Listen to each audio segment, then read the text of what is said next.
Sometimes the only family you have left is the one you choose in the wilderness. Vera Langtree learned that truth at 62, alone in a mountain cabin with 2 wolfdogs and a lifetime of secrets she'd never tell. She lives deep in the Sawtooth Mountains, miles from anyone. Twice a year, she walks into town for coffee and ammunition, then vanishes back into the trees. The locals whisper about her past, but nobody asks questions. Then one winter night, 3 armed men running from the law break down her door during a blizzard. They think they've found an easy target. They're wrong.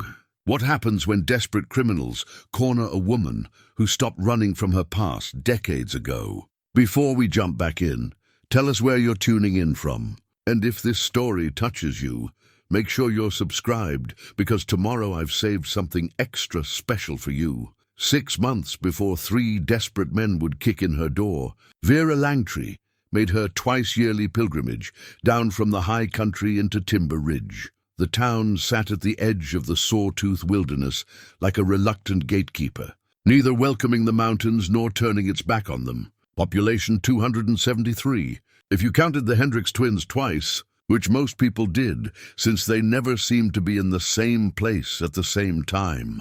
Vera's boots crunched on the gravel main street just after dawn. She carried a canvas pack over one shoulder, heavy with winter pelts, marten, fox, and one exceptional lynx hide she'd been saving. Behind her, keeping a respectful 20 paces back, Ghost and Smoke moved like liquid silver and shadow. The male, Ghost, had a coat the color of fresh snow under moonlight. Smoke, his sister, wore fur dark as the spaces between stars. They weren't pets. Vera had never used that word for them, not even in her own mind. They were companions, partners, family of a sort that required no paperwork or promises.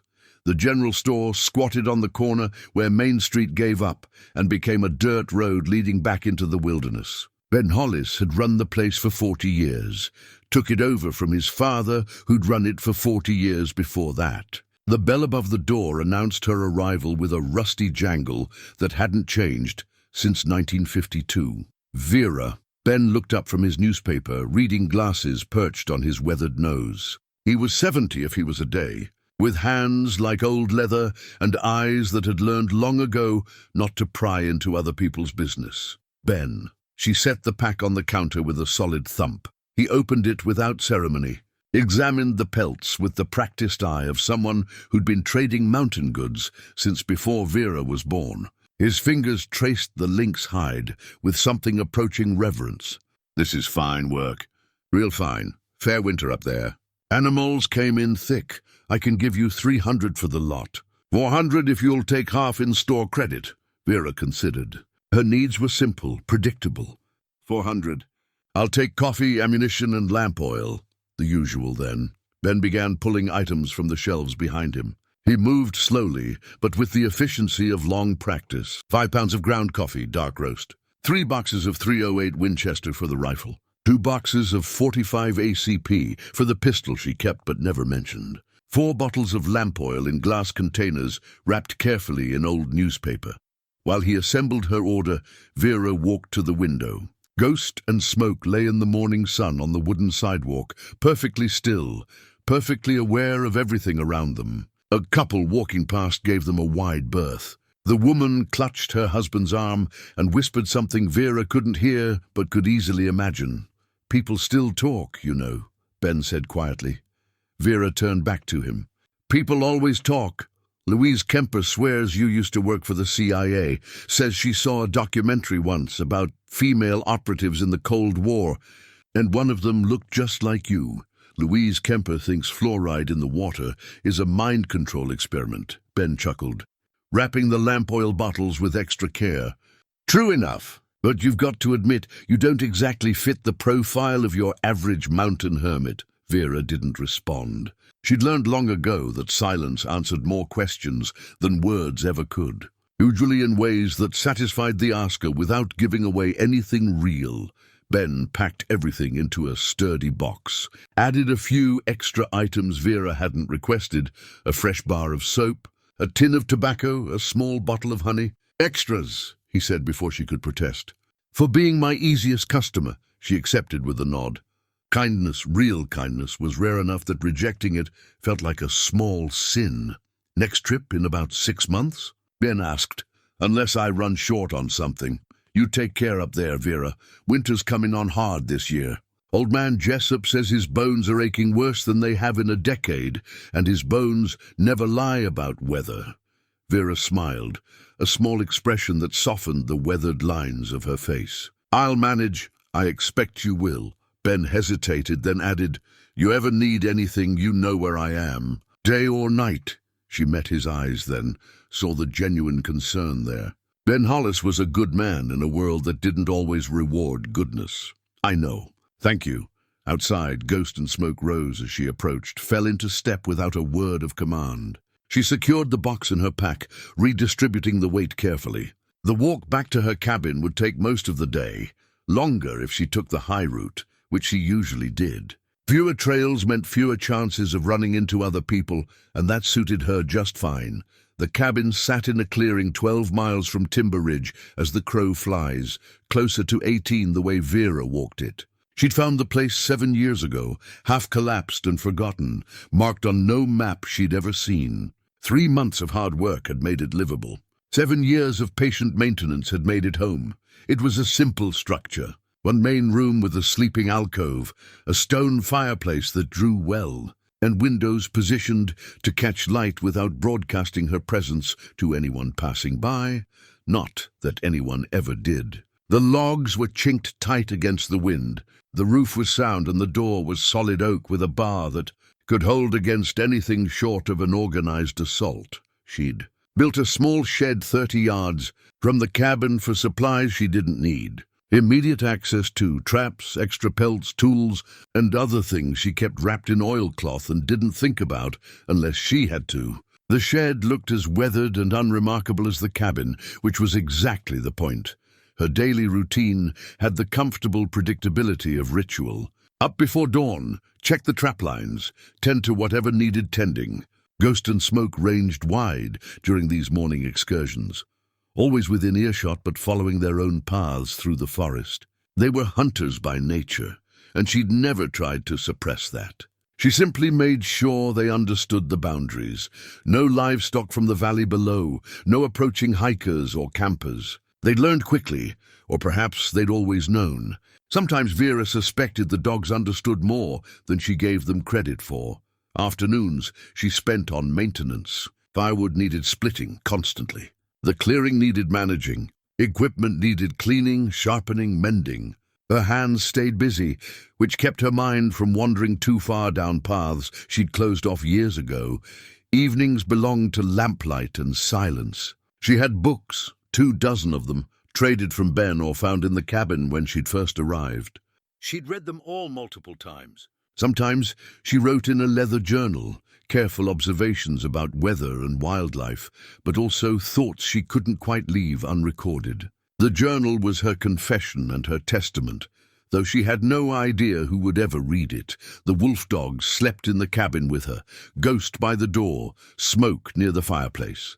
They were better than any alarm system, alert to changes in sound or scent that Vera's human senses would miss. More than once she'd woken to find them tense and watchful, only to hear an elk moving through the clearing or a bear passing at a respectful distance.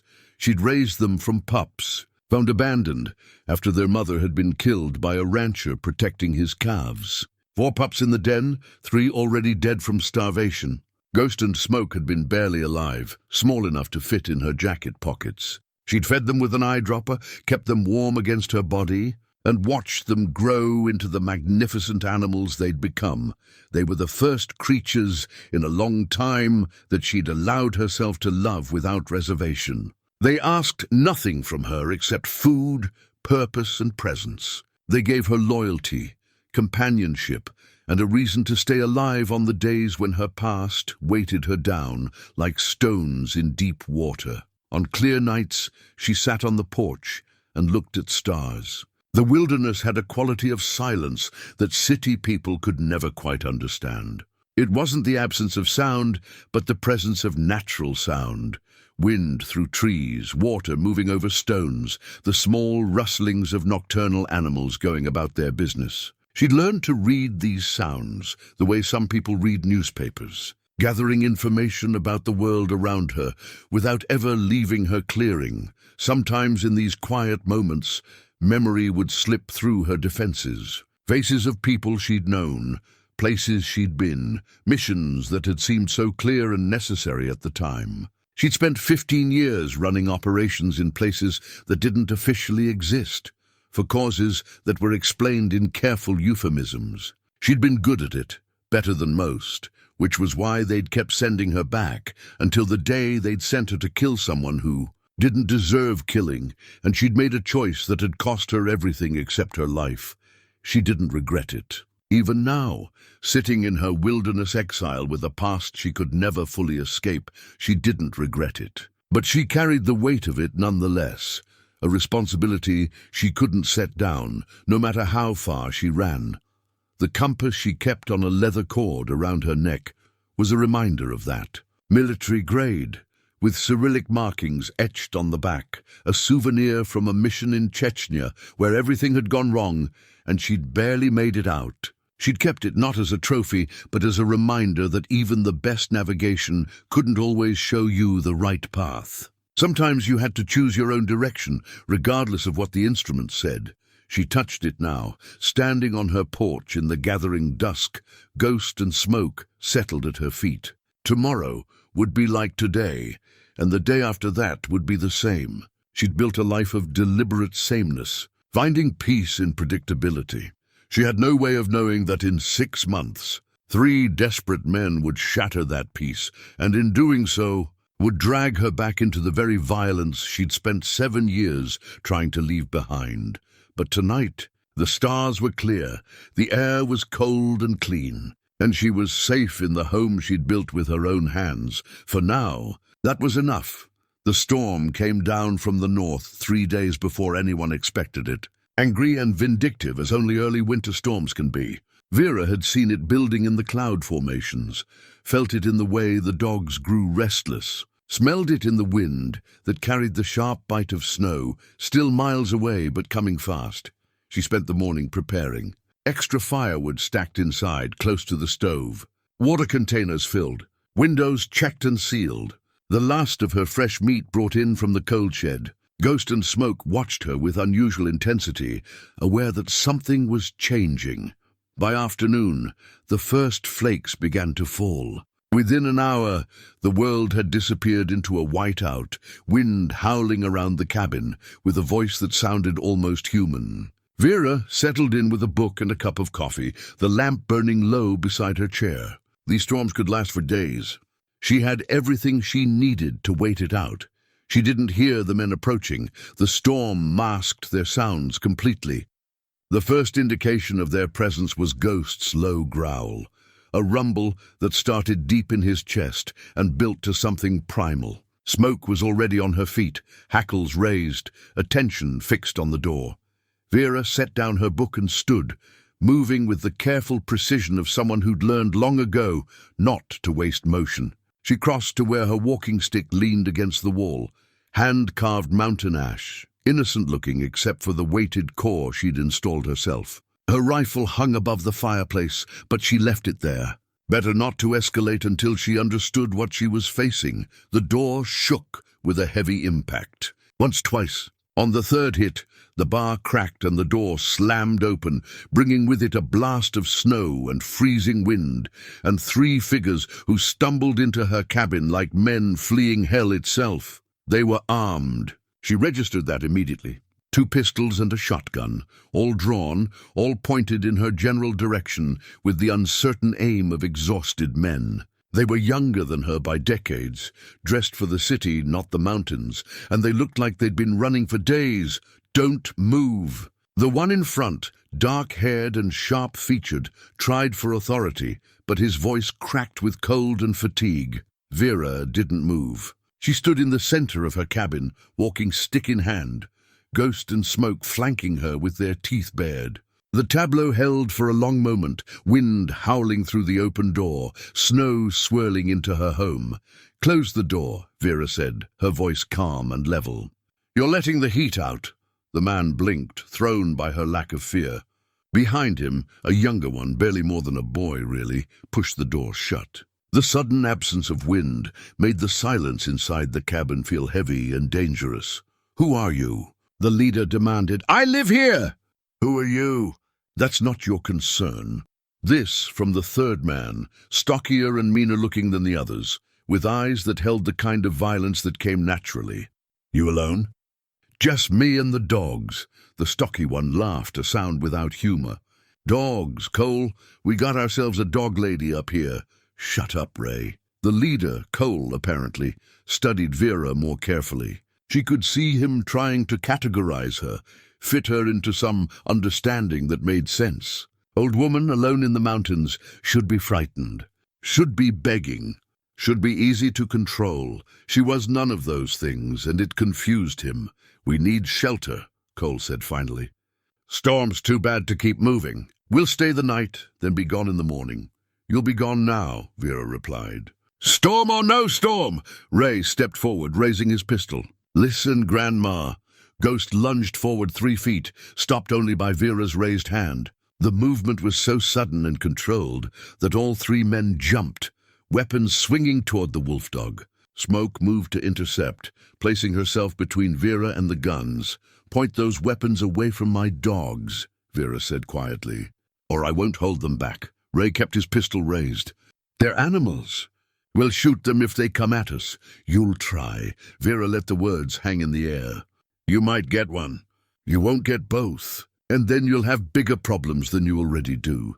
Cole raised a hand, signaling Ray to lower his weapon. He was smarter than his companion, reading the situation more clearly. "Look, we don't want trouble. We just need to get out of this storm. Come morning, we're gone. You'll never see us again." Vera studied them. She could see the desperation, the fear underneath the bravado. The youngest one wouldn't meet her eyes, shame written across his face. On the floor near his feet, partially visible under his coat, she saw the edge of a canvas bag. Bank logo, she thought, and something that might have been dried blood on the fabric. She understood then what they were, what they'd done, why they were running. "One night," she said, "you sleep in that corner away from my things. You don't touch anything. You don't threaten me or the dogs again. Come dawn, you leave." "Agreed," Cole nodded slowly. "Agreed, and you put those weapons away. Inside my home, I'm the only one who goes armed." Ray started to protest, but Cole cut him off. "Do it!" Reluctantly, they holstered their weapons. Vera didn't holster hers. She simply set the walking stick within easy reach and moved to close and rebar the door, working around the crack they'd put in it. She'd need to repair that later. Assuming there was a later, she stirred the fire back to life, added wood. The men gravitated toward the heat, like moths, shivering as the cold began releasing its grip. The youngest one, barely 20, she guessed, looked at her with something that might have been gratitude. "There's venison stew in the pot," Vera said. "Still warm. Help yourselves." They ate like starving animals, barely pausing to breathe.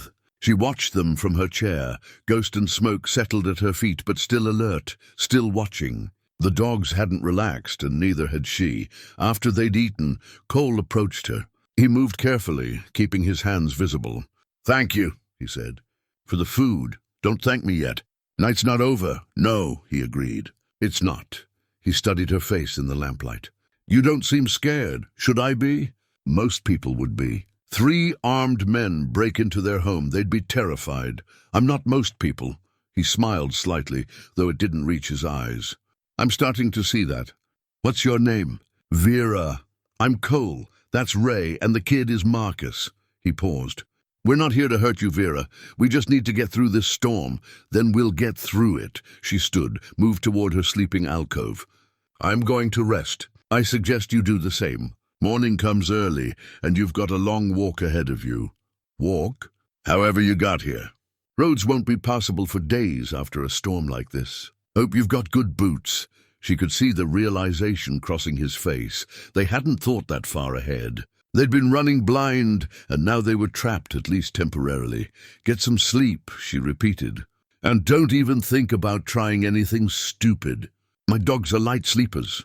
She pulled the curtain across the alcove entrance, lay down on her bed, fully clothed with her boots still on. Through the gap in the curtain, she could see the men settling in the corner she'd indicated, pulling off their wet outer layers, wrapping themselves in what dry clothes they had. Marcus, the young one, looked in her direction. Their eyes met for a moment, and she saw in his face the weight of whatever choices had brought him here. Then he looked away, and she let the curtain fall closed. She lay in the darkness, listening to the storm rage outside and the quiet movements of dangerous men in her home. Ghost and Smoke had positioned themselves between her alcove and the men, good dogs that they were. Sleep wouldn't come easy tonight. But then, she'd survived worse than 3 desperate criminals in a snowstorm. Much worse. The compass around her neck felt heavy against her skin, a reminder of all the times she'd been outnumbered, outgunned, in hostile territory with no backup and no way out. She'd survived all of those times too. She just hoped she wouldn't have to kill anyone to survive this one. Vera woke before dawn, as she always did. The storm still raged outside, perhaps even stronger than before. The cabin held the particular quality of silence that came from men trying to sleep while remaining alert to danger. She rose quietly, pulled back the curtain to find Ray awake and watching her, his hand resting on the pistol at his belt. "Morning," she said evenly. He didn't respond, just kept watching as she moved to stir the fire, add wood, set water to boil. The domestic sounds seemed to relax him slightly, or perhaps he was simply too tired to maintain full vigilance. Cole and Marcus still slept or pretended to. She prepared coffee, the real luxury in her isolated life. The smell filled the cabin, rich and dark. Ray's expression softened slightly at the scent. "Want some?" Vera asked. He hesitated, then nodded. She poured 2 cups, handed him one, kept one for herself. They drank in silence, while the fire grew stronger and light began seeping through the windows. "Grey and weak, storm's not letting up," Ray observed. "No, probably won't for another day, maybe 2. He absorbed this information without visible reaction. "You really live up here alone?" "That's right. No husband, no kids." "No, seems lonely, seems peaceful." She sipped her coffee. "What about you? Wife waiting somewhere, wondering where you are?" Ray's jaw tightened. "Had one. Past tense. I'm sorry, don't be. She's better off." He studied Vera over the rim of his cup. "You're not what I expected when we broke in here. What did you expect? Someone easier to scare, I guess. Someone who'd panic." He shook his head slowly. "But you looked at us like you were deciding whether we were worth the trouble of dealing with. Were you?" He almost smiled. "Jury's still out on that." Cole stirred then, sat up with a groan. His eyes found Vera immediately, tracked her movements as she began preparing breakfast, venison strips, dried berries, flatbread she'd made 2 days ago. Simple food, but enough. Marcus woke last, looked around with the disoriented expression of someone who'd hoped the previous night had been a bad dream. When he saw where he was, disappointment settled across his young face like a shadow. They ate together, an uncomfortable mockery of companionship. Vera set bowls on the table, her table, in her home that these men had violated, and watched them eat the food she'd provided. The absurdity wasn't lost on her. "Storm lasts much longer. You're going to run out of supplies feeding all of us," Cole said. "I'll manage. You always this calm? Would you prefer I panic? Scream, beg?" "I'd prefer honest fear over whatever you're doing." Cole set down his spoon, studied her with sharp intelligence. "You've been in situations like this before, haven't you?" Vera didn't answer. She stood, began clearing the dishes. Ghost and Smoke had been given their morning meal earlier, raw meat from her stores, and now lay near the door, watching the men with unblinking attention. "Those aren't normal dogs," Ray said, following her gaze. "No, they're not. What are they?" "Wolf hybrids. High content," Marcus spoke for the first time since waking. "You raised them?" "Found them as pups. Mother had been killed. They would have died without help. So you saved them," Marcus said quietly. "And now they protect you.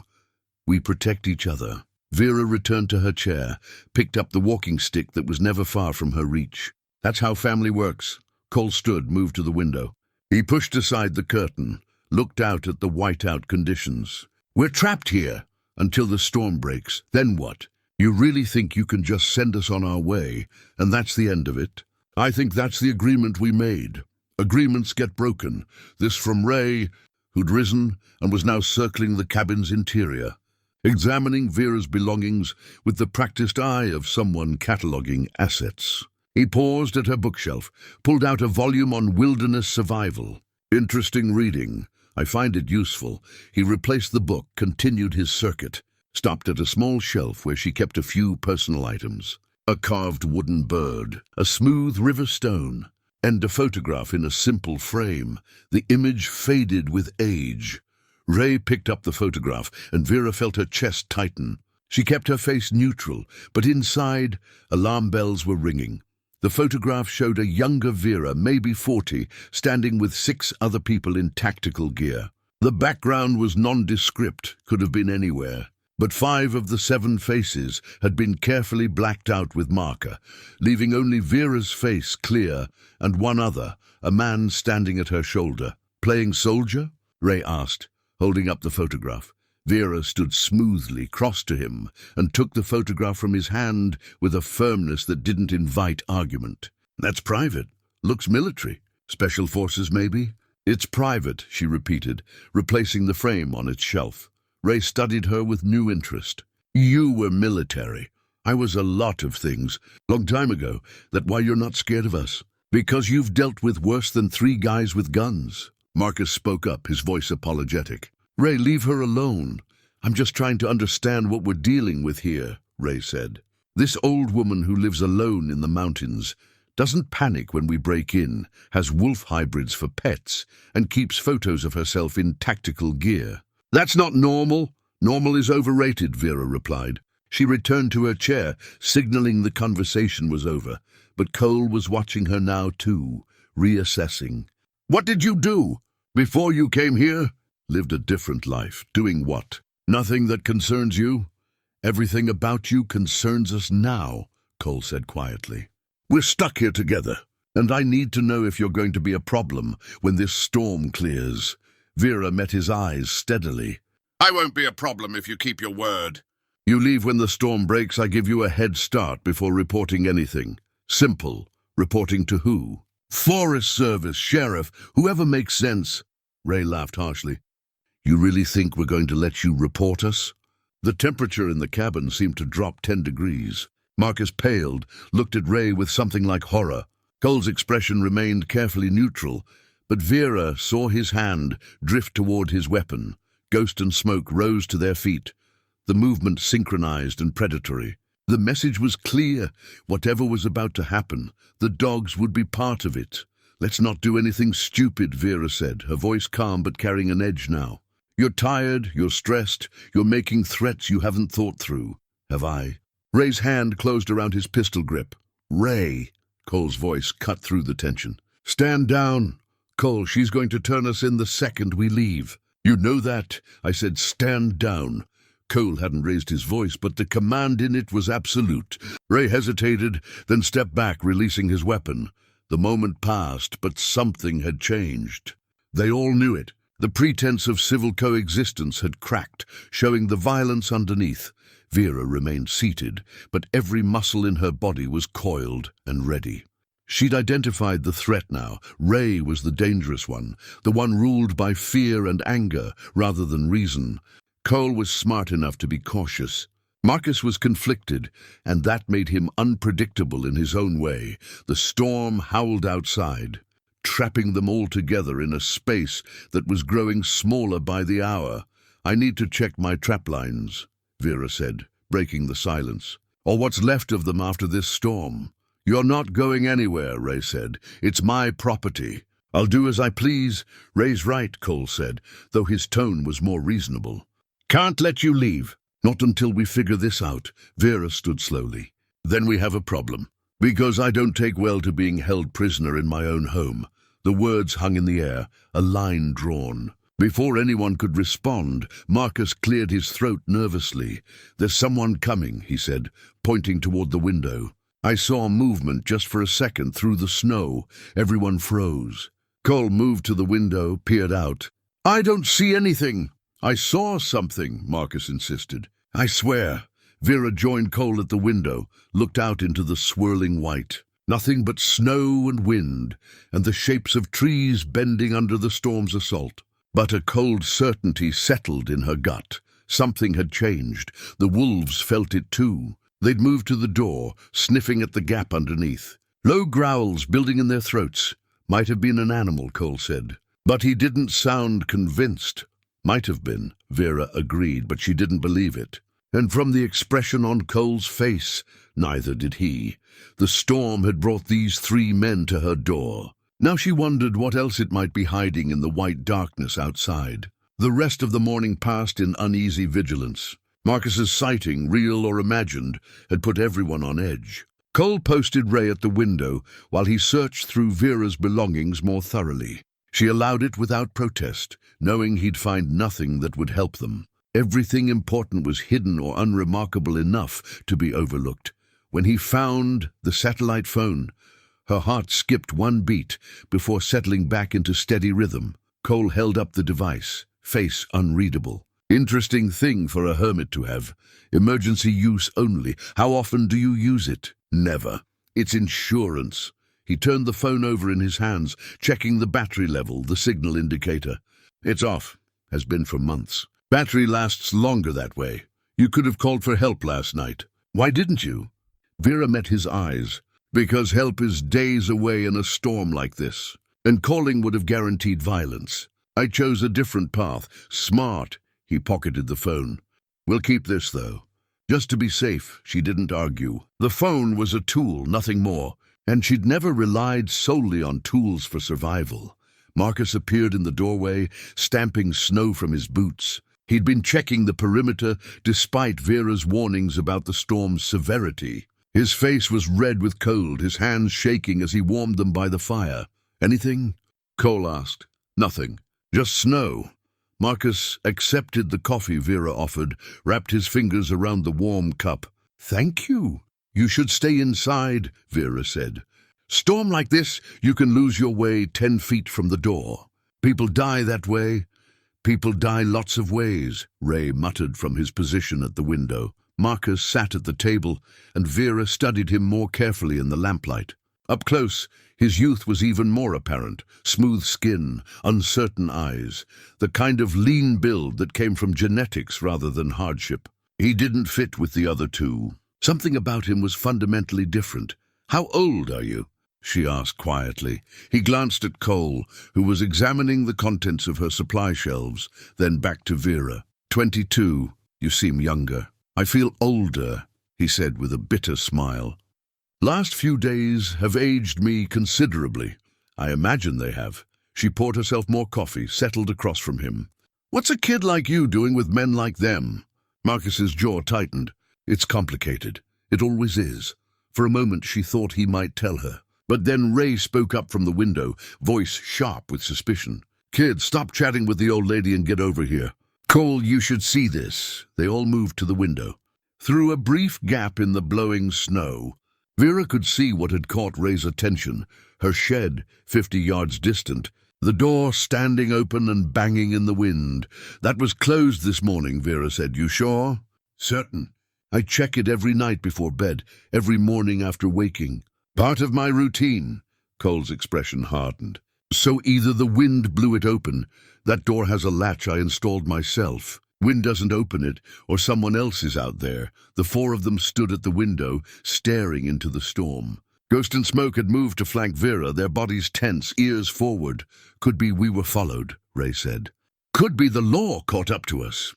Or it could be nothing, Marcus offered hopefully.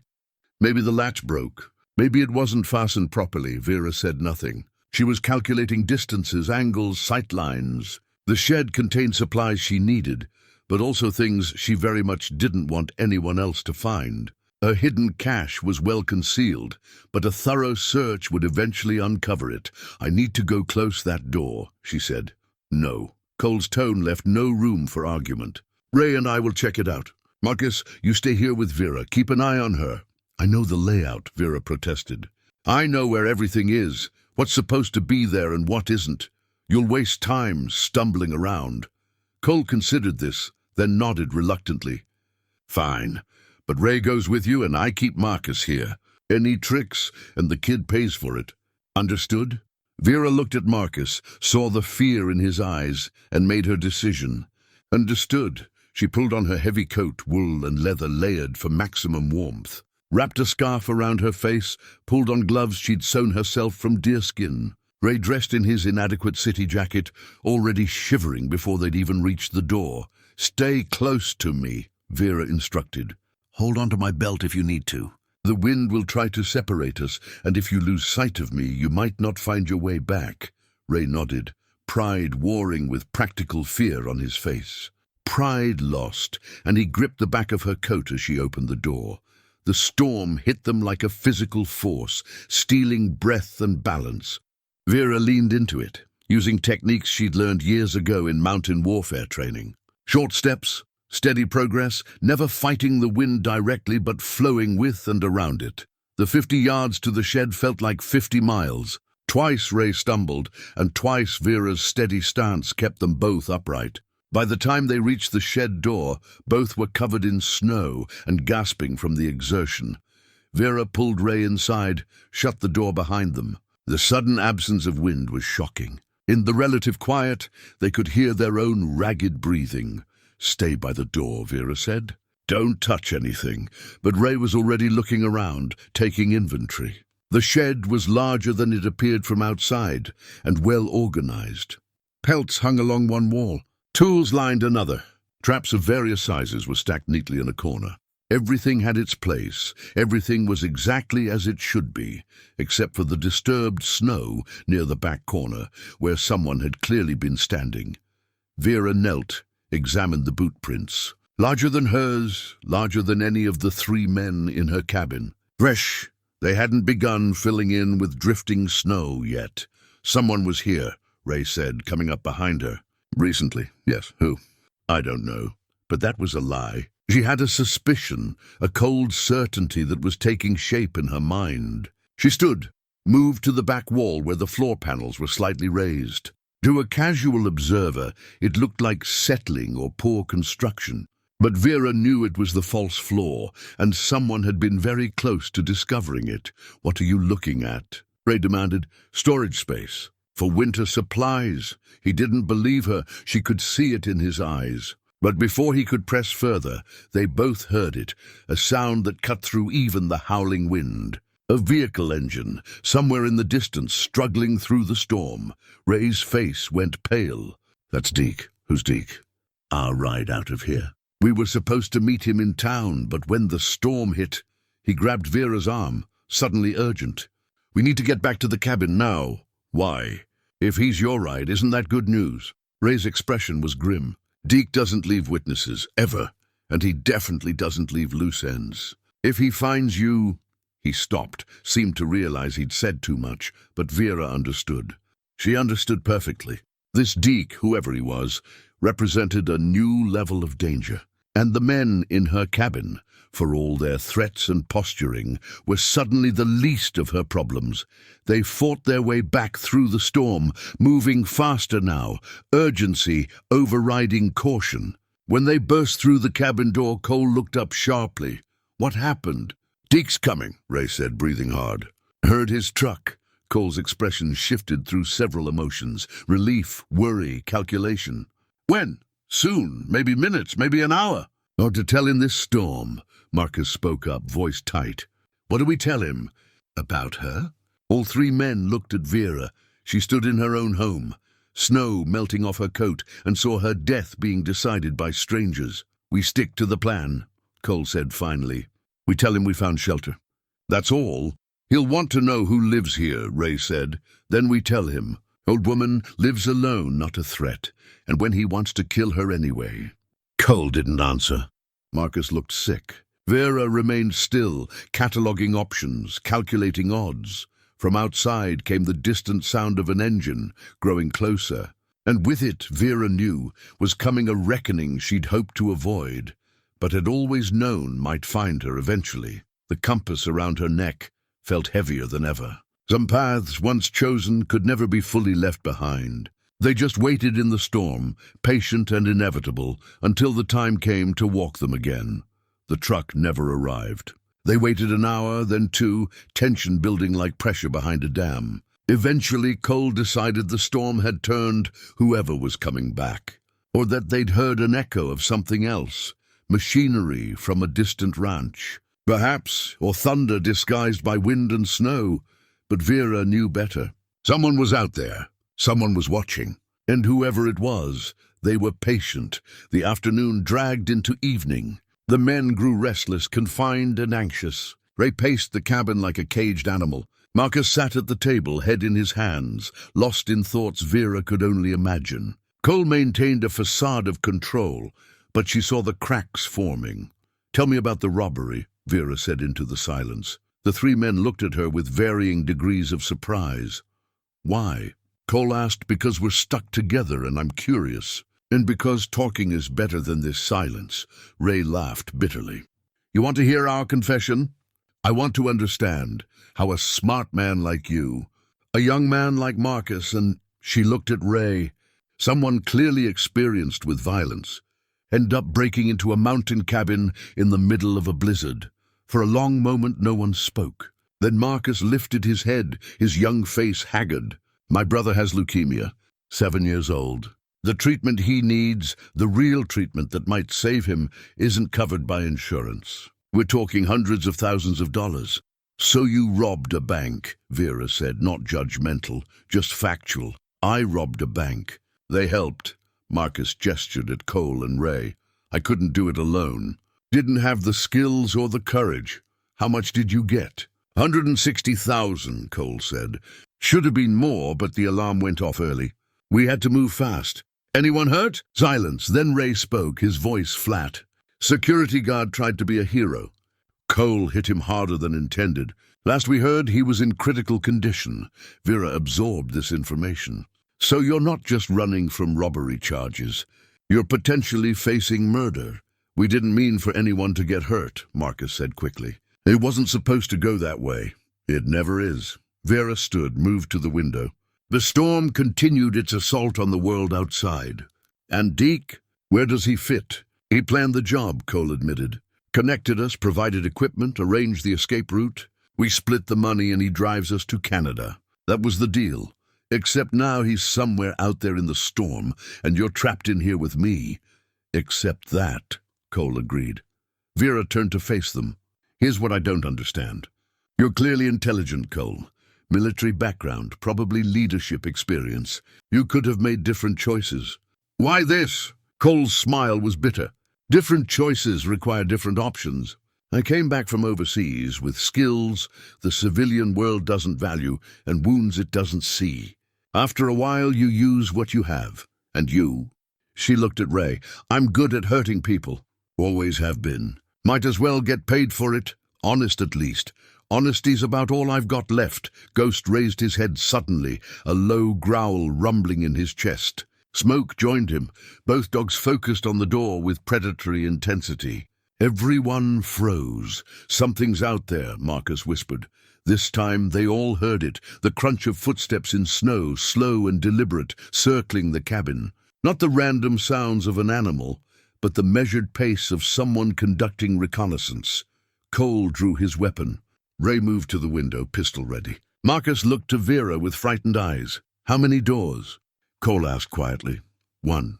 The windows don't open from outside. I made sure of that. So whoever's out there has to come through the door. If they want to come in..." Yes, the footsteps continued their circuit. Once around the cabin, twice. On the third pass, they stopped directly outside the door. Everyone held their breath. A knock. Not a pounding or kicking, but a simple, almost polite knock. 3 measured raps on the door. "Friends," came a voice from outside, muffled by wind and wood, but still clear enough to understand. "I come in peace. Let's talk." The voice was male, middle-aged, with an accent Vera couldn't quite place. Not local, that was certain. And something in the tone, a confidence that came from knowing you held all the cards.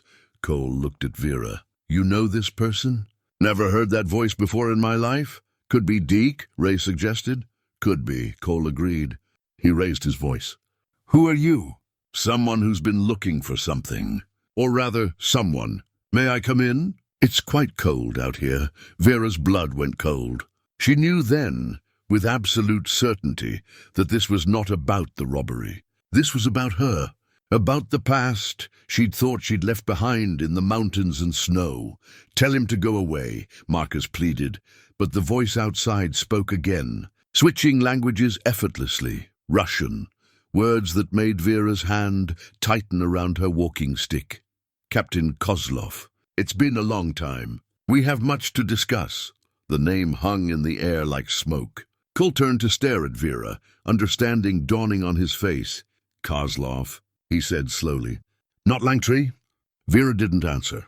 She was calculating odds, assessing options, preparing for violence that now seemed inevitable. The compass around her neck, with its Cyrillic markings, suddenly made complete and terrible sense to everyone in the room. Ray pointed his gun at Vera, hand shaking. "Who the hell are you, really?" "Someone who made enemies," Vera said quietly. "A long time ago, in places far from here, and they found you," Cole said. "It wasn't a question. They found me." The voice outside spoke again, back to English. "I know you're not alone in there, Captain. I know about your new friends. This doesn't have to involve them. Send them out safely, and you and I can settle our business privately." "Don't believe him," Vera said. "Anyone who walks out that door is dead within 10 steps. And if we stay," Marcus asked, "then we have a chance. Small, but better than none." Cole made a decision. He lowered his weapon, turned to face Vera fully. "We need to work together now.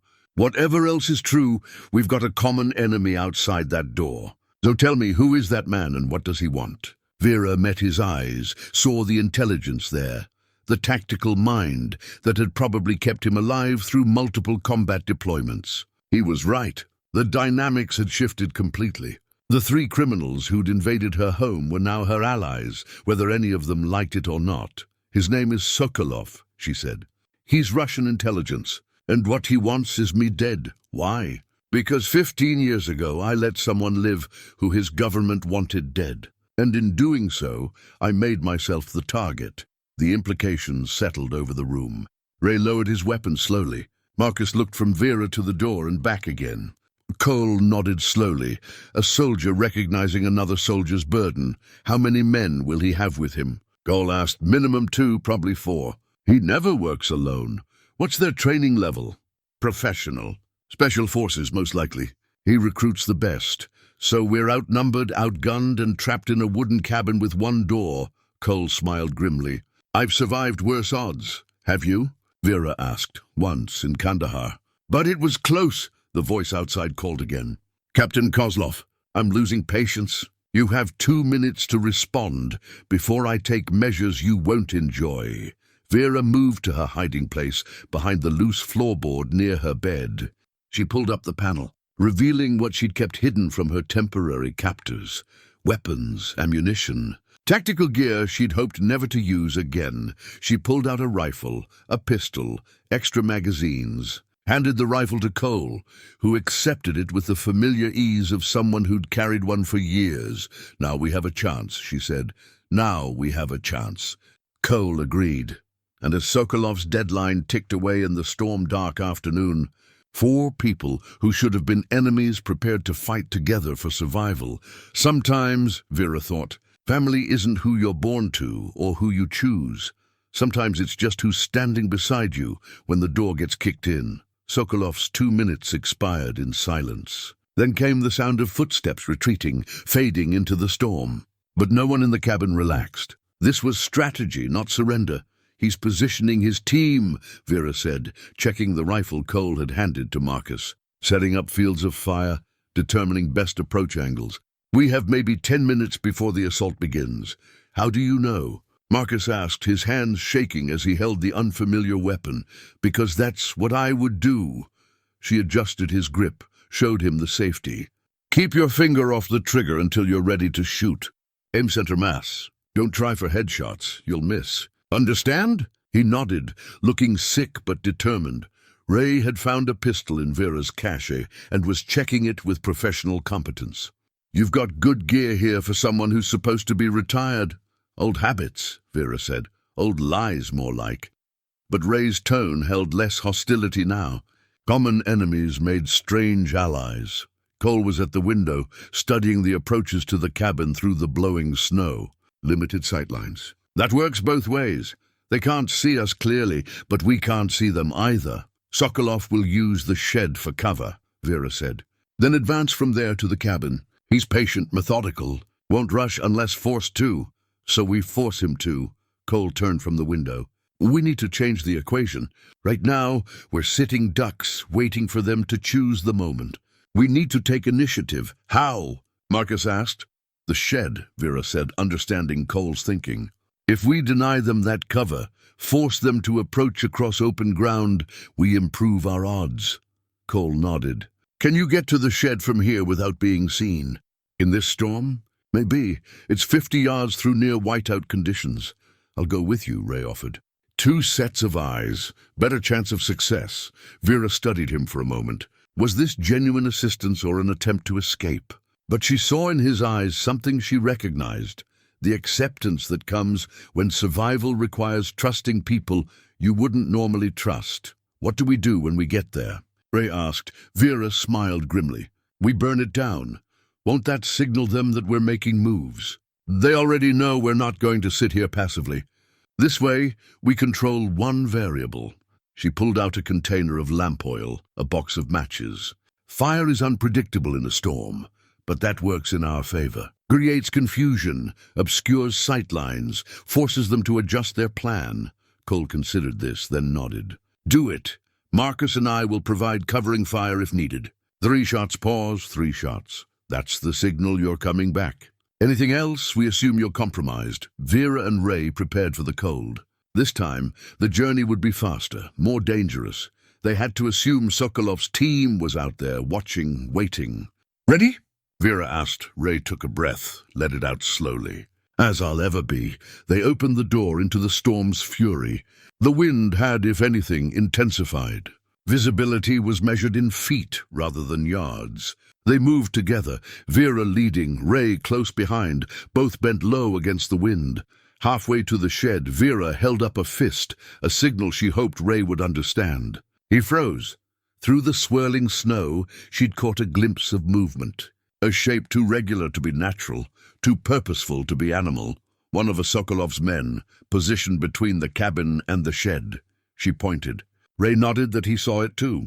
They were pinned, caught in the open with cover distant in both directions. The figure moved slowly through the storm, unaware of their presence, but sweeping the area with professional thoroughness. Vera made a decision. She set down the lamp oil, drew the knife she kept strapped to her thigh. The blade was Russian-made, taken from a mission years ago, and it had saved her life more than once. She moved forward, using the wind and snow as cover. Ray watched her go, understanding without words what she was doing. He held position, weapon ready to provide support if needed. Vera closed the distance in seconds. The figure resolved into a man, heavily equipped, moving with the careful deliberation of someone trained for this work. He never heard her approach. The knife found the gap between his tactical vest and helmet, and he went down without a sound. She dragged him into a depression in the snow, made sure he was dead, then signaled Ray forward. He joined her, looked down at the body, then at Vera with new respect. One down, she said quietly. How many more? At least 2, maybe 3. They reached the shed without further contact. Inside, Vera worked quickly, spreading lamp oil across the wooden walls, the stored pelts, anything that would burn. Ray kept watch at the door, weapon ready. This is going to draw them like moths, Ray said. That's the idea. Forces their hand, makes them react instead of plan. She struck a match, held it to oil-soaked fabric. The fire caught immediately, spread with hungry eagerness. They exited as smoke began pouring from the shed. The storm caught the smoke, twisted it into ghostly shapes that merged with the snow. Within minutes, the shed was fully engulfed, flames fighting against wind and snow, but winning through sheer intensity. They ran for the cabin, no longer concerned with stealth. Speed was everything now. Behind them, shouts in Russian cut through the storm. Sokolov's men responding to the fire, to the loss of their teammate, to the sudden change in dynamics. A shot cracked through the wind. Snow kicked up 5 feet to Vera's left. She didn't slow, trusting speed and poor visibility to keep her alive. Ray fired back blindly, not aiming to hit, but to force their pursuers into cover. 30 yards from the cabin. 20, 10. The door flew open. Cole laid down covering fire, disciplined 3-round bursts that forced movement in the storm behind them. Vera and Ray dove through the doorway, rolled, came up in defensive positions as Cole slammed and barred the door. Success? Cole asked. Sheds burning and we're 1 man down, Vera reported, breathing hard. One of ours or one of theirs? Theirs, Cole allowed himself a small smile. Good start. Marcus was still at his window position, rifle gripped too tight, but pointed in the right direction. They're moving! I can see shapes through the smoke and snow. How many? 2, maybe 3. It's hard to tell. Vera joined him at the window, assessed the tactical situation. The burning shed created a moving wall of smoke and flame. Unpredictable, but definitely changing the battlefield. Sokolov's team would have to adjust, recalculate, and that gave the defenders precious time. They'll wait for the fire to die down, Vera said, or they'll try to use it as cover for an assault. Either way, we've bought ourselves time. A voice cut through the storm, amplified somehow. A bullhorn or trained projection. Sokolov, abandoning subtlety. Captain Kozlov, you've made your point. You're still dangerous, still capable, but you're trapped, and we both know how this ends. Surrender now, and I promise your companions go free. He's lying, Ray said flatly. Of course he's lying, Vera agreed. But he's also angry now. We killed one of his men. That makes this personal. Was it not personal before? Cole asked. It was business before. Now it's revenge. That makes him more dangerous, but also more predictable. The fire from the shed was visible even through the storm now, an orange glow that painted the snow in shades of amber and red. By its light, Vera could see figures moving. 2, definitely. Maybe a 3rd hanging back. Where's the 4th one?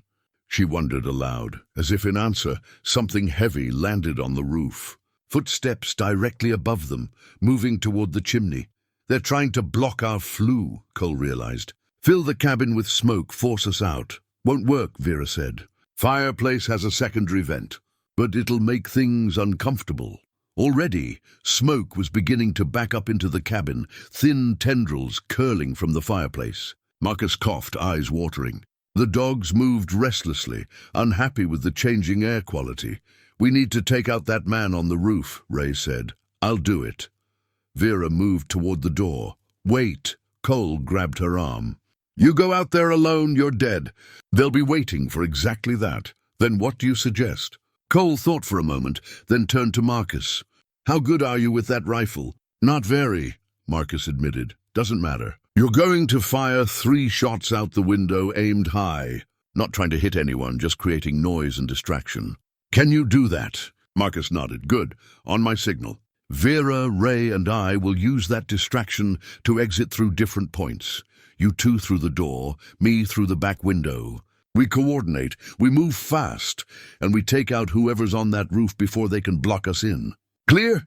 It was a desperate plan, relying on speed and surprise more than skill. But desperate was all they had. Clear, Vera and Ray said together.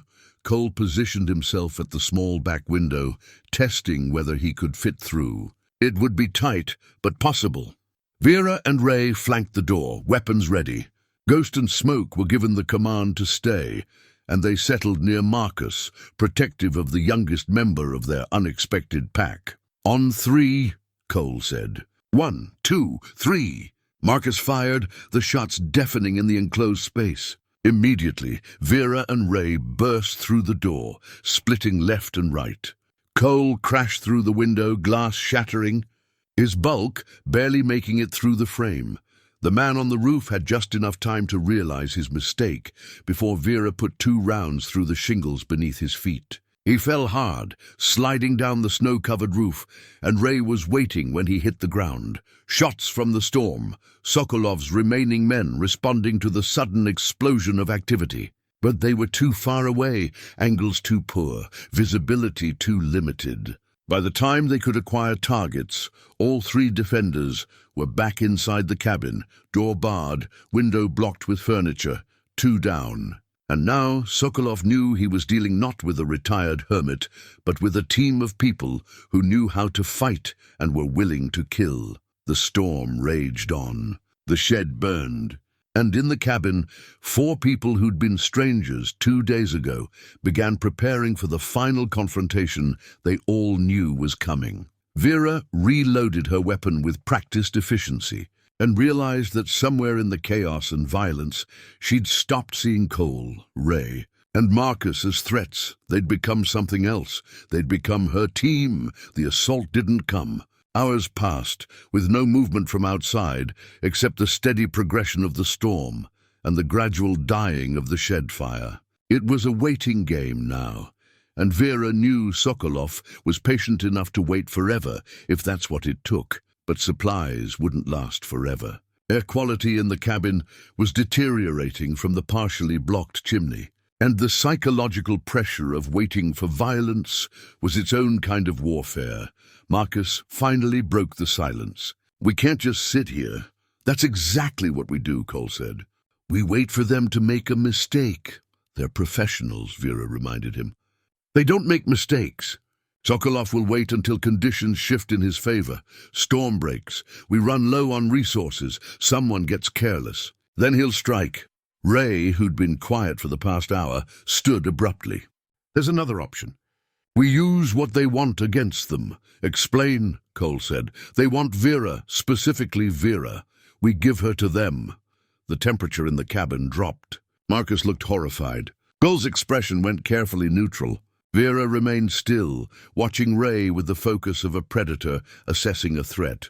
"Before everyone gets excited," Ray continued, "I mean we fake giving her to them. Set up a trade, Vera for safe passage out. They come to collect her, we take them down."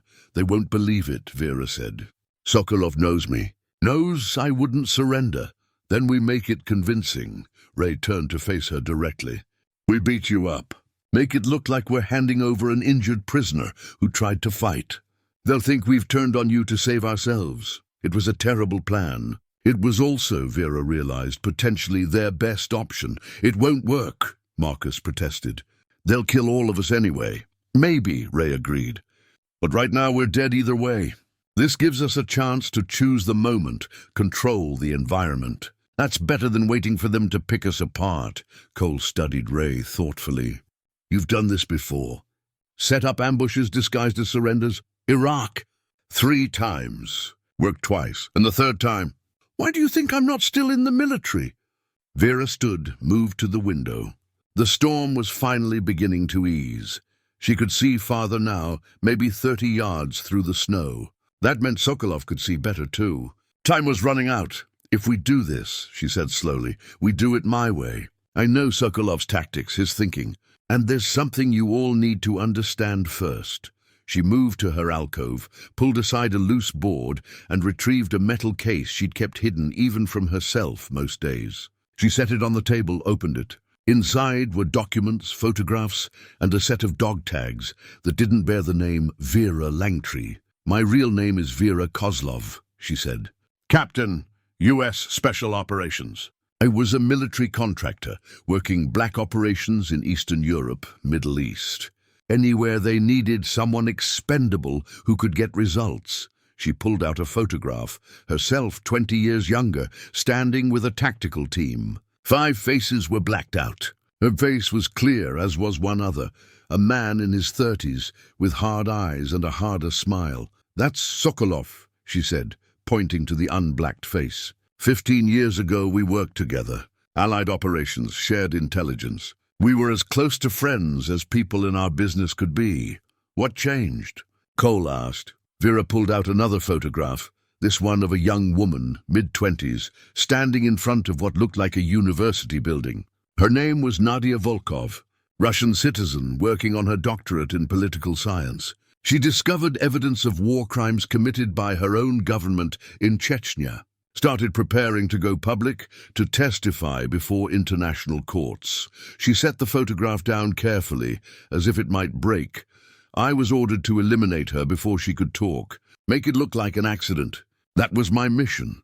Vera's voice remained steady, but her hands tightened into fists. I spent 2 weeks tracking her, learning her routines, finding the perfect opportunity.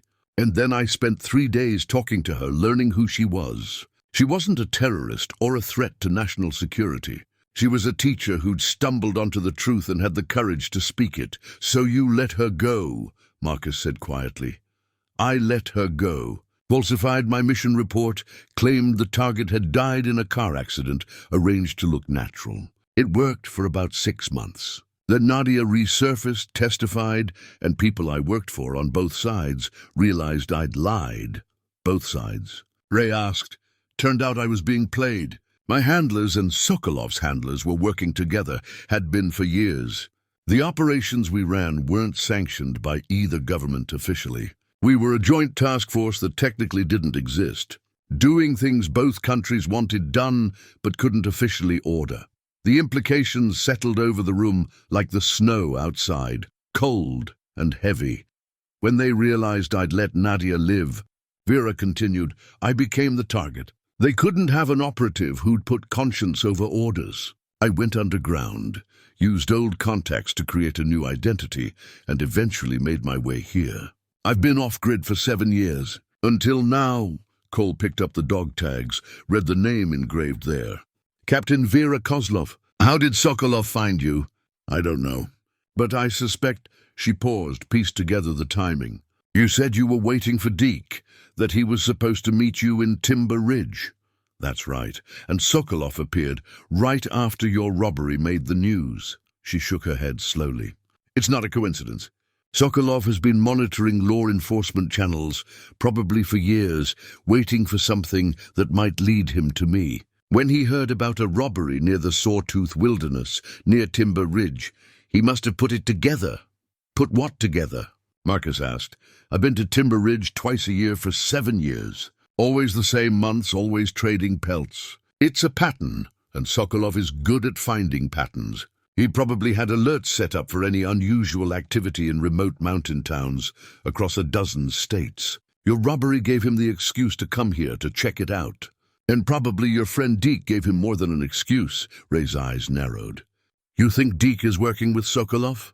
I think Deke was approached by someone offering money for information about who else was in the area. I think he sold you out without realizing what he was selling. A radio crackled to life.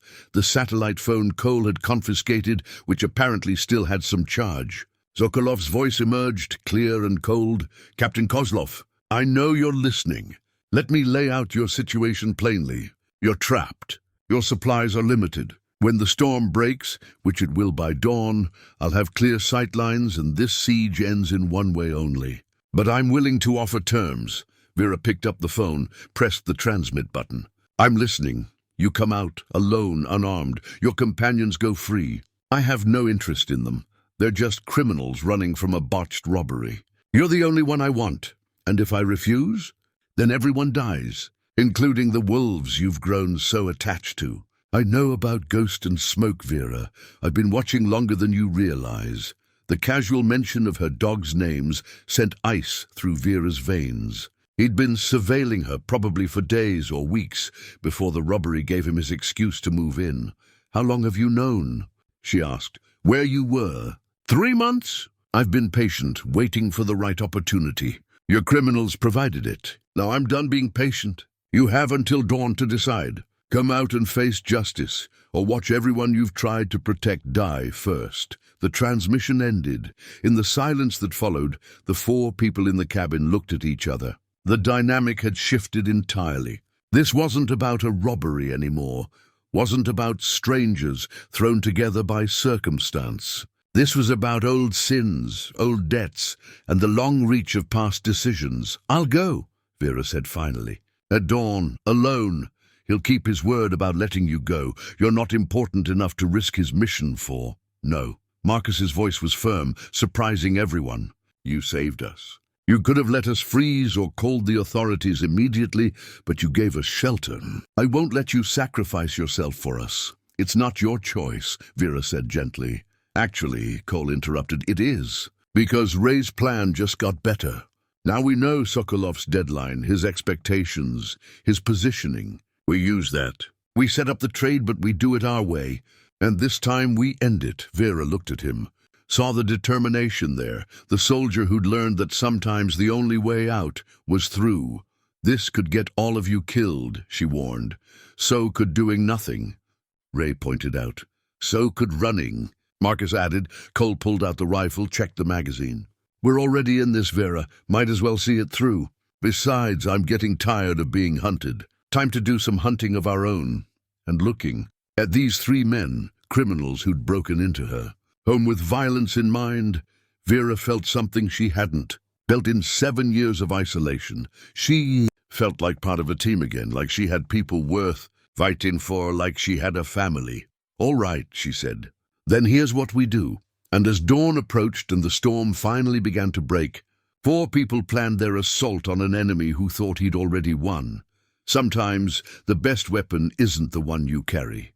Dawn came gray and exhausted, the storm finally releasing its grip on the mountains. Visibility improved to 100 yards, then 200. The burned remains of the shed smoldered in the pale light, a dark scar against the pristine snow. Vera stood at the window, watching the world emerge from white chaos into cold clarity. Beside her, Cole studied the terrain with tactical precision, marking angles and distances, identifying cover and concealment. Ray and Marcus prepared equipment, working with the quiet intensity of people who knew their lives depended on getting details right. They'll be watching from 3 positions, Vera said, pointing to the tree line. There, and probably on that rise to the north. Sokolov will position himself with the best overview, probably the northern rise. That's where he'll expect me to walk toward, and that's where we'll hit him, Cole confirmed. If we can get into position without being spotted, that's where Ghost and Smoke come in. Cole looked at the 2 wolfdogs, who sat alert and watching, as if they understood the gravity of what was coming. You said they're trained for tracking. They can follow scent through conditions that would lose a bloodhound.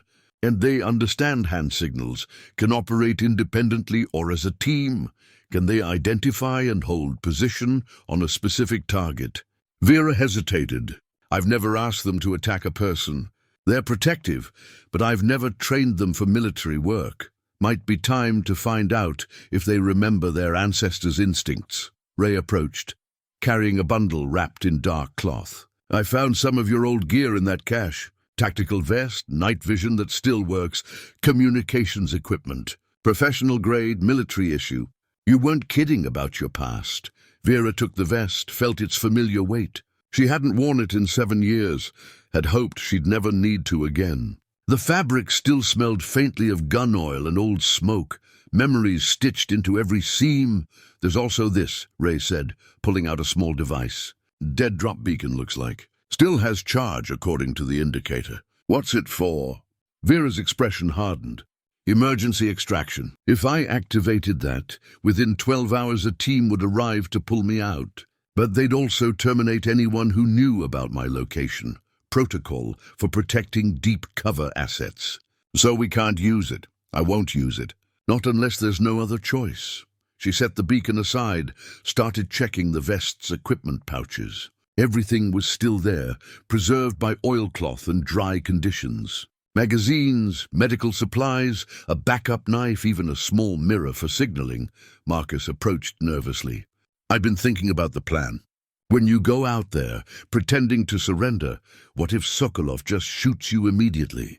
What if he doesn't want to talk? He'll want to talk, Vera said with certainty. Sokolov is professional, but he's also proud. He's been hunting me for 15 years. He'll want me to know he won, to hear me acknowledge it. That pride is his weakness, and we exploit it, Cole said. He'll focus on Vera, on the satisfaction of finally catching his target. That tunnel vision gives us our opening. The plan was simple, which made it both elegant and terrifying. Vera would walk out at the arranged time, hands visible, apparently surrendering. Sokolov would reveal his position when he called out to her. At that moment, Ghost and Smoke would be released to create chaos and confusion. In that chaos, Cole, Ray, and Marcus would advance on the revealed positions, using the dog's attack as both distraction and tactical advantage. It required precise timing, absolute trust, and a significant amount of luck. There's something else we need to discuss, Vera said, gathering them around the table. If this goes wrong, if Sokolov kills me and you survive, you need to know what to do. Nothing's going wrong, Marcus said firmly, but if it does. Vera pulled out a piece of paper, wrote quickly. These are coordinates.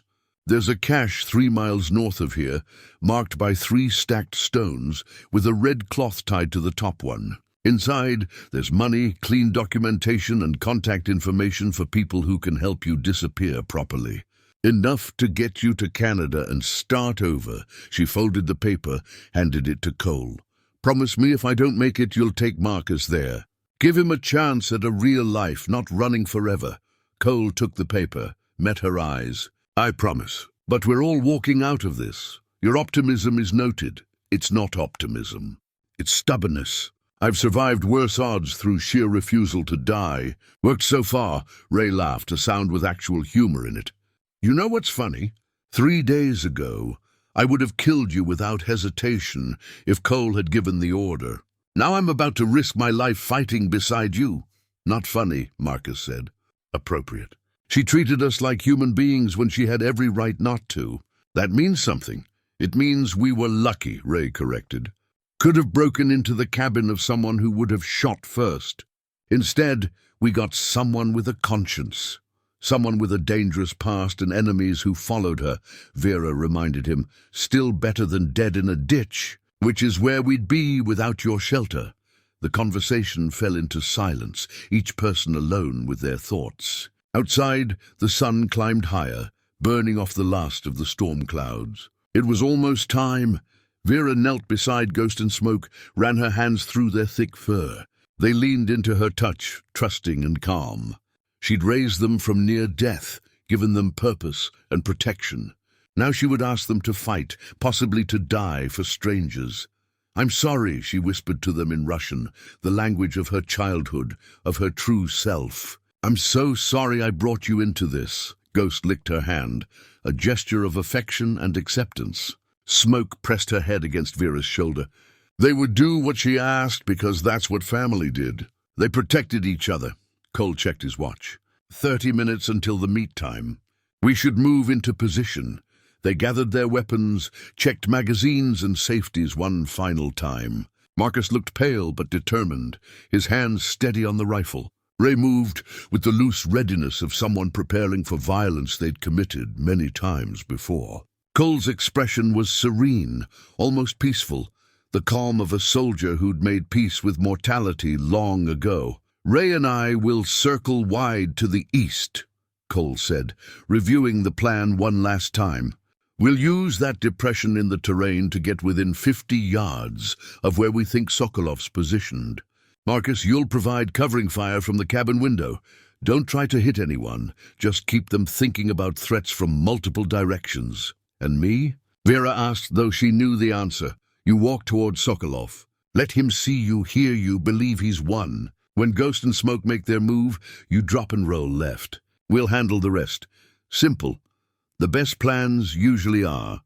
They synchronized watches, established fallback positions, agreed on emergency signals.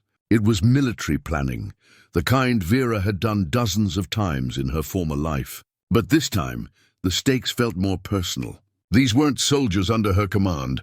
They were people she'd accidentally come to care about in the compressed intimacy of shared danger. One more thing, Vera said. She pulled the compass from around her neck, the one with Cyrillic markings, the one that had guided her through missions and escapes and ultimately to this mountain cabin. She held it out to Marcus. Take this. If we get separated, if things go completely wrong, use it to navigate to those coordinates I gave Cole. Marcus accepted it reverently. Why me?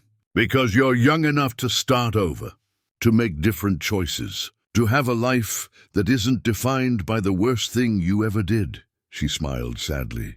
Someone once gave me that chance. I wasted it by staying angry and afraid.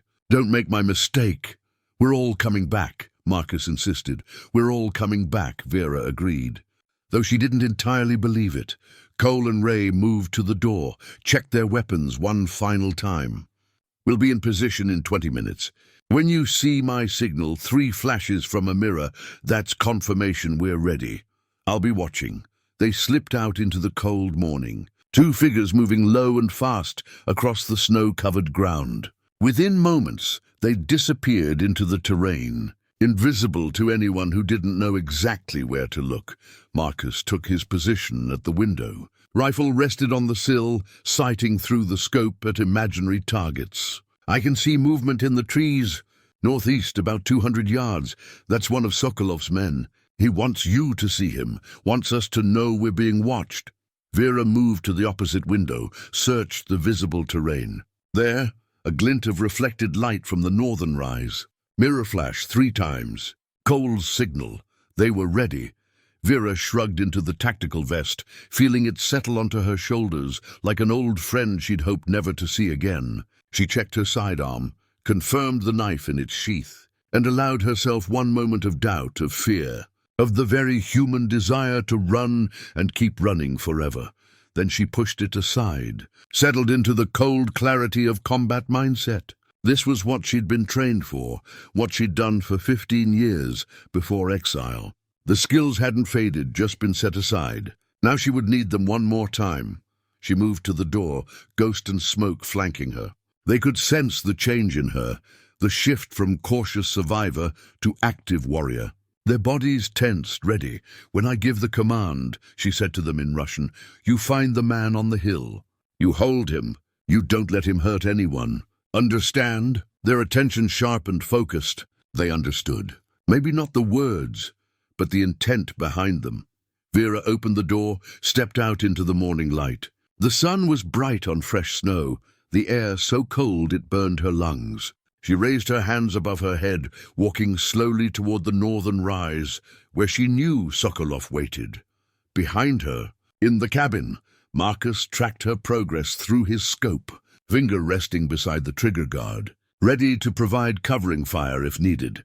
To her right and left, invisible in the terrain, Cole and Ray advanced on the enemy positions they'd identified, and in her heart, Vera carried the weight of 15 years of running, of hiding, of pretending to be someone she wasn't. All of it was about to end, one way or another. "Sokolov," she called out, her voice carrying across the snow. "I'm here. I'm done running. Let's finish this." A figure rose on the northern hill, dark against the sky. Even at this distance, Vera could see the satisfaction in his posture. "Captain Kozlov," he called back. "At last, I've waited so long for this moment. Then don't waste it. Let's talk."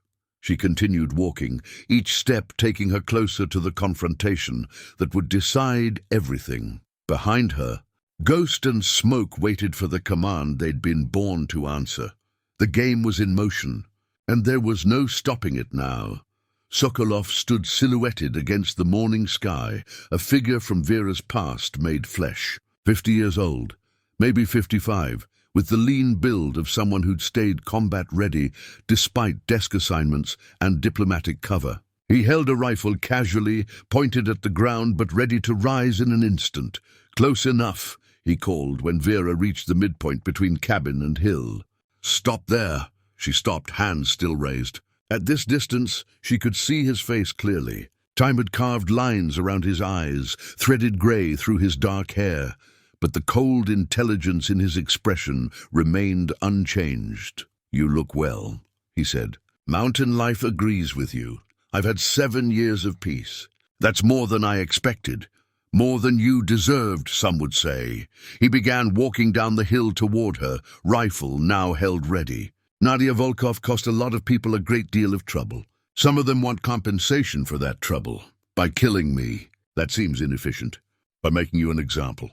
To show other operatives that betraying trust, that letting conscience override orders, carries consequences that never expire." Vera watched him approach, calculating distances and angles. He was 60 yards away now, 55, 50. Behind him, she could see 2 other figures emerging from cover, his support team, confident now that their target stood apparently helpless in the open. "Where are your criminals?" Sokolov asked, stopping 30 feet away. Close enough to talk, far enough to react if she tried anything, in the cabin. "They wanted no part of this. Smart of them. I'll let them leave once we're done. I'm a man of my word, unlike some. The implied insult hung between them. You worked with me for 3 years, Vera said. You know why I let Nadia go. She was innocent and the orders we received were wrong. You would have done the same. No, Sokolov said flatly. I would have done my job. That's the difference between us, Vera. You thought you could judge orders, pick and choose which missions aligned with your personal morality. I understood that our purpose was to follow orders, not question them, even when those orders were evil, especially then. Because someone has to be willing to do the hard things, the dark things, so that civilization can pretend it has clean hands. He shifted his rifle slightly. You were one of the best I ever worked with. You could have gone far, done great things. Instead, you threw it away for a Russian schoolteacher who meant nothing in the grand scheme. She meant something to herself, to her students. Do the truth. The truth. Sokolov smiled without warmth. The truth is a luxury for people who don't have to make impossible choices. We lived in the places between truths, where survival mattered more than righteousness. Movement in Vera's peripheral vision, Cole and Ray getting into position. Invisible to Sokolov, but clear to her trained awareness. Almost time, so what now? Vera asked. You shoot me, claim justice served, go back to your handlers with my death as proof you've cleaned up a loose end. Something like that. Though I'll admit part of me will miss you. We were good together, Vera. Better than most partnerships. We were killers together. There's a difference between that and good. Sokolov's expression hardened. I suppose there is. Time to end this conversation. Any last words? Just one question. Do you ever wonder if we were the bad guys all along? He considered this seriously, which she'd always appreciated about him, his willingness to engage with difficult questions even when the answers didn't change his actions. Sometimes, he admitted, late at night, when the vodka runs low and memory runs high. But wondering doesn't change what we were, what we did. We can't unmake those choices. No, Vera agreed. But we can stop making new ones that we'll regret. She saw it then. The slight widening of his eyes, the realization that this conversation had been a delay tactic. He was fast, professionally trained, already bringing his rifle up.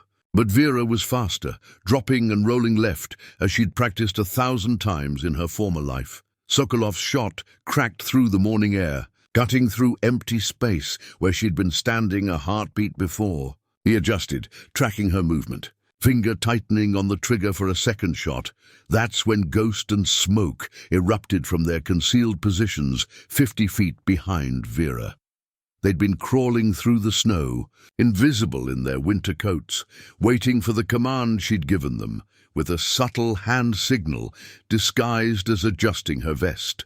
Ghost hit Sokolov from the left, 140 pounds of muscle and fang, moving with predatory speed. Sokolov went down hard, his rifle flying from his hands. Smoke went past him, targeting the nearest of his support team with the same devastating efficiency. Chaos erupted across the battlefield.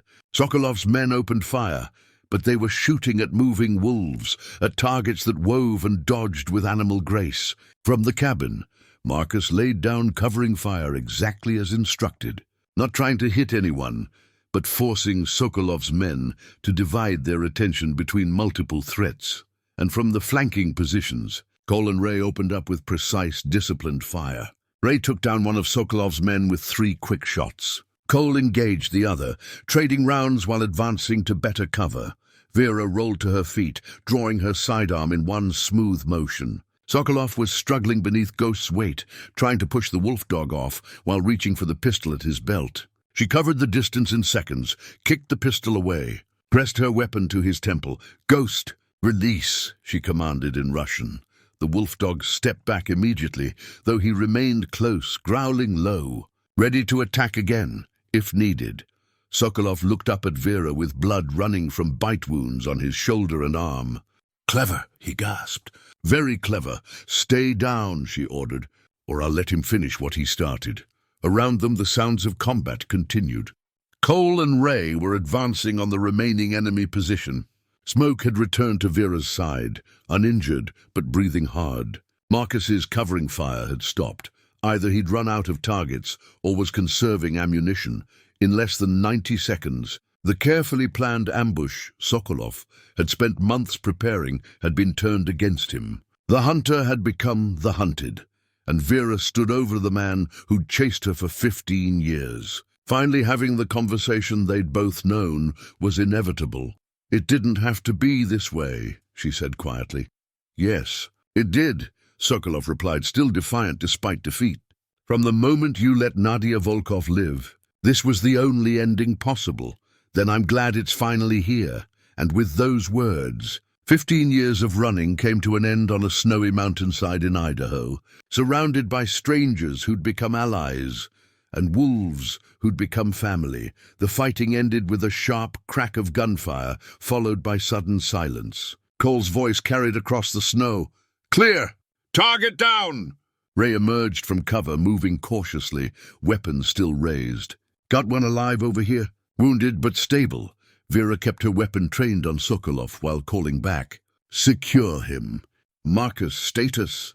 All clear from my position." Marcus's voice held equal parts relief and disbelief. "We did it. We actually did it." Not quite finished, Vera thought. The immediate threat was neutralized, but the larger questions remained. She looked down at Sokolov, who'd stopped struggling and now watched her with the acceptance of someone who'd always known this was a possible outcome. "Your shoulder needs medical attention," she observed. "Clinically, I've had worse. I know. I was there for some of them." Cole and Ray approached, weapons ready, moving with the caution of professionals who knew wounded enemies could be the most dangerous. Cole pulled out flex cuffs, secured Sokolov's hands behind his back with efficient movements. Ray did the same with the captured operative, a young man barely older than Marcus, who looked terrified now that the adrenaline was fading. "What do we do with them?" Ray asked. It was the question Vera had been avoiding. In her former life, the answer would have been simple: eliminate witnesses, sanitize the scene, disappear. But she wasn't that person anymore, hadn't been for 7 years. The choice she'd made with Nadia Volkov had changed her fundamentally and irreversibly. "We keep them alive," she said finally. "And we call the authorities." Sokolov laughed, a sound edged with pain. "The authorities? Captain Kozlov, you're legally dead. The moment you reveal yourself, you'll be arrested for dozens of crimes I can name, and hundreds I can't. Your attempt at redemption dies with your freedom." "Maybe," Vera agreed. "But I'm done hiding, done running. If prison is the price for doing the right thing, then I'll pay it." "Noble! Stupid, but noble!"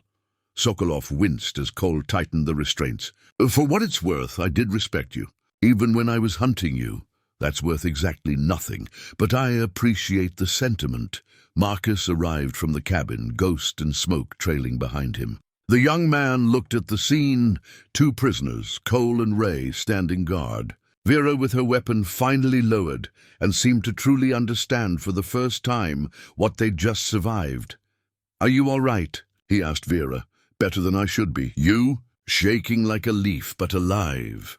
He looked at Ghost, who was licking a minor cut on his shoulder. The dogs were incredible. "I've never seen anything move that fast."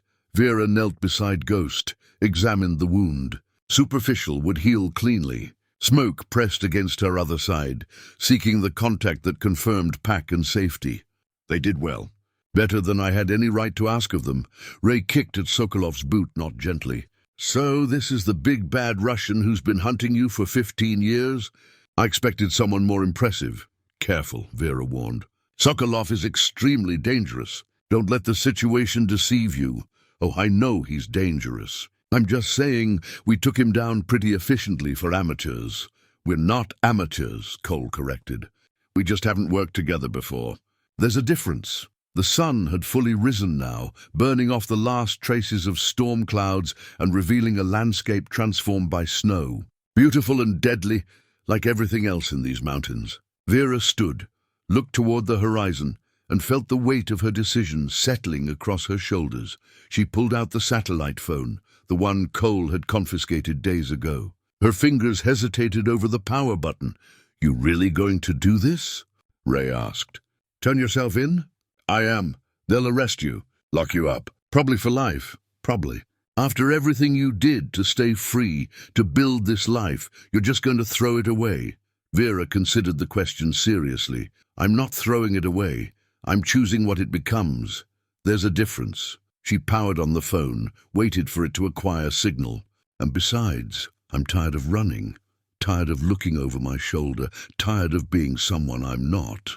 The phone beeped, signal acquired. She dialed a number she'd memorized years ago but never used. A direct line to a federal office that specialized in situations that fell outside normal legal boundaries. "This is Captain Vera Kozlov," she said when someone answered. "Code name Phantom. I'm calling to surrender myself and report a Russian intelligence operation on U.S. soil. My coordinates are—" She read off the GPS location from the phone's display.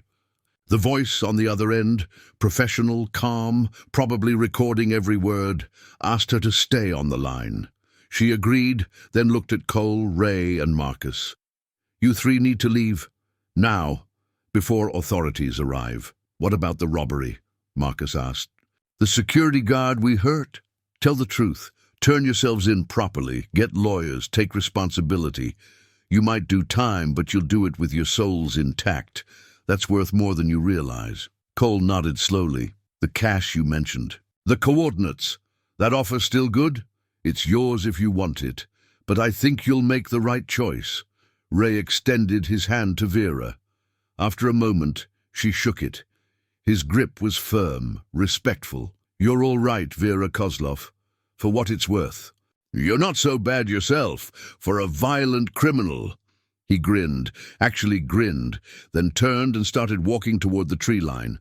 Cole followed, but Marcus hesitated. "Thank you," the young man said, "for everything. For treating us like people when you could have treated us like threats." "We're all capable of being both," Vera replied. "The trick is choosing which one we become." She watched them disappear into the trees, 3 men carrying stolen money and stolen time, heading toward whatever future they would choose. Then she settled down to wait for the helicopters she could already hear in the distance, coming to collect her and the secrets she'd carried for so long. Ghost and smoke pressed against her sides, warm and solid and faithful. Whatever came next, she wouldn't face it alone. And somehow that made all the difference. 3 months later, spring was breaking across the mountains with the same relentless determination that winter had shown. Snow retreated to the highest peaks, revealing the brown and green of earth remembering how to breathe. In the valleys below, Timber Ridge was preparing for the summer tourist season, putting fresh paint on weathered signs and pretending the town hadn't been at the center of an international incident that had made national news for exactly 1 week before being classified and forgotten. Ben Hollis stood behind his store counter, reading the letter that had arrived that morning with no return address but a postmark from Virginia. He recognized the handwriting immediately. "Ben, by the time you read this, you'll have heard the official story. Retired woman living in mountains gets caught up in robbery gone wrong. Authorities sort everything out. Everyone goes home." That's the version they want told. And I'm not going to contradict it. The truth is more complicated, as truth usually is.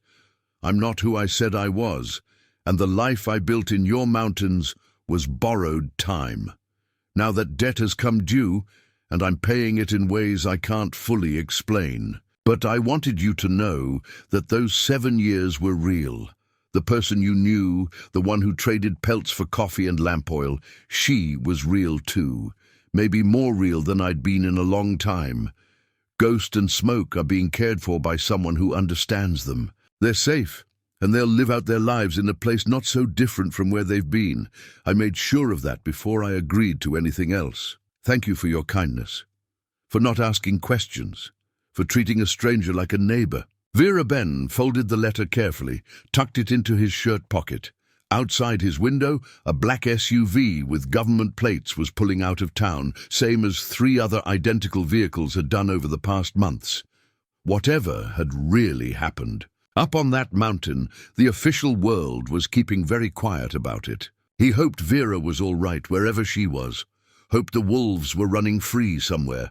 Hoped that whatever trouble she'd been in had been resolved as fairly as these things ever were. but mostly he hoped she'd found some kind of peace. 400 miles east, in a federal facility that officially didn't exist, Vera sat across a table from a woman in a suit who'd been asking questions for 3 days straight. The room was comfortable. Not a cell, not exactly, but not freedom either. A waiting room between one life and whatever came next. "Let's go over it again," the woman said, her tone patient but unyielding. "You let Nadia Volkov escape in 2010. You falsified your mission report. You went underground rather than face consequences. Then you lived under an assumed identity in Idaho for 7 years. Is that accurate? Completely accurate. And you maintain that your orders to eliminate Ms. Volkov were given under false pretenses, that she posed no actual threat to national security. I maintain that she was a civilian academic who discovered evidence of war crimes, and that killing her to protect those crimes would have been murder, regardless of who gave the order." The woman made a note, her expression unreadable. "You understand that your testimony has created significant complications for several ongoing operations and has implicated personnel at very high levels of both U.S. and Russian intelligence services. I understand that the truth is inconvenient. It usually is." "The truth," the woman repeated, something like respect flickering across her professional mask. "Tell me about the 3 men who were in your cabin. Cole Driscoll, Ray Tunney, and Marcus Webb. They broke in seeking shelter during a storm. When Sokolov's team arrived, we worked together to survive. That's all. That's not quite all, according to the evidence we've collected. You could have called for extraction at any point. You chose not to, chose instead to protect 3 felons who'd invaded your home. I protected 3 people who'd made mistakes, but didn't deserve to die for them. There's a difference between felons and monsters. I've learned to recognize it." The woman closed her file, studied Vera with the directness of someone trying to solve a complex equation. "What you did, letting Volkov live, going underground, everything that followed officially, it makes you a criminal. Multiple counts of disobeying lawful orders, falsifying federal documents, assuming false identity. You're looking at decades in prison." "I know. But unofficially, you've given us leverage against elements within Russian intelligence that we've been trying to root out for years. Sokolov's operation was deeper than we realized, involving corruption on both sides. Your testimony is valuable, extremely valuable." Vera waited, knowing there was more coming. "So here's what's going to happen," the woman continued. "Officially, Vera Kozlov died in 2010 during a classified operation. Vera Langtree never existed. Records will be scrubbed, her identity dissolved as if she never was. You'll get a new name, new documentation, and a monthly stipend sufficient to live modestly. In exchange, you remain available for consultation on certain matters, and you never speak publicly about anything you experienced during your operational years." "Witness protection," Vera said. "Consultant retention," the woman corrected. "There's a difference, legally speaking. And if I refuse, then we proceed with prosecution, and you spend the rest of your life in a federal prison." The woman's expression softened slightly. "But between you and me, I hope you don't refuse. People who do the right thing despite impossible orders shouldn't be punished for it. That sends the wrong message to other operators facing similar situations." Vera thought about her cabin, her mountains, her wolves. All of it gone now, part of a life that had to end for a new one to begin. But maybe that was always how real change happened, not gradually, not comfortably, but in decisive breaks that forced you to become someone different. "Where would I go?" she asked. "Your choice. Within parameters. We'd suggest someplace remote, quiet, someplace you could disappear into. I'm good at that." "Yes," the woman agreed. "You are." 2 weeks later, in a small town in Montana that looked remarkably similar to Timber Ridge, but far enough away to be safely different, a woman in her early 60s signed a lease on a modest house at the edge of town. She gave her name as Helen Morrison, retired Forest Service employee, looking for somewhere quiet to spend her remaining years. The landlord, a friendly man in his 70s, asked if she had any pets. "Not yet," she said, looking at the mountains rising beyond the town limits. "But I'm thinking about getting a dog. Maybe 2. Good idea. Mountains can be lonely." "Yes," she agreed. "They can be." But as she unpacked her few belongings in the empty house, boxes of books, simple clothing, and a leather journal where she'd written her truths for 15 years, she didn't feel lonely.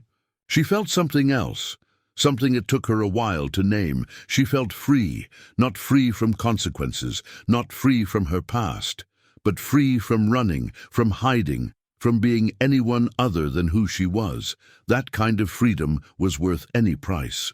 On her small kitchen table, she placed a photograph, new, taken just before she'd been relocated. It showed 2 wolfdogs, Ghost and Smoke, standing in a meadow with mountains behind them. They were being cared for by a wildlife rehabilitation center that specialized in wolf hybrids. She'd made sure they went somewhere that understood them, that would let them be what they were. Beside the photograph, she set the compass with Cyrillic markings. She'd been allowed to keep it, one small piece of her former life. It no longer guided her direction. She'd chosen her own path now. But it reminded her of all the choices that had brought her here, good and bad, and the person those choices had made her become. That evening, she sat on her porch and watched the sun set behind mountains that looked like home even though they weren't. In her pocket was a letter that had been forwarded through secure channels, no return address, no signature, but she recognized the handwriting, made it to Canada. "Got jobs, got clean. Marcus's brother is in remission, good doctors up here. We think about you sometimes, wonder how you're doing. Hope you found some peace. You deserved it more than most."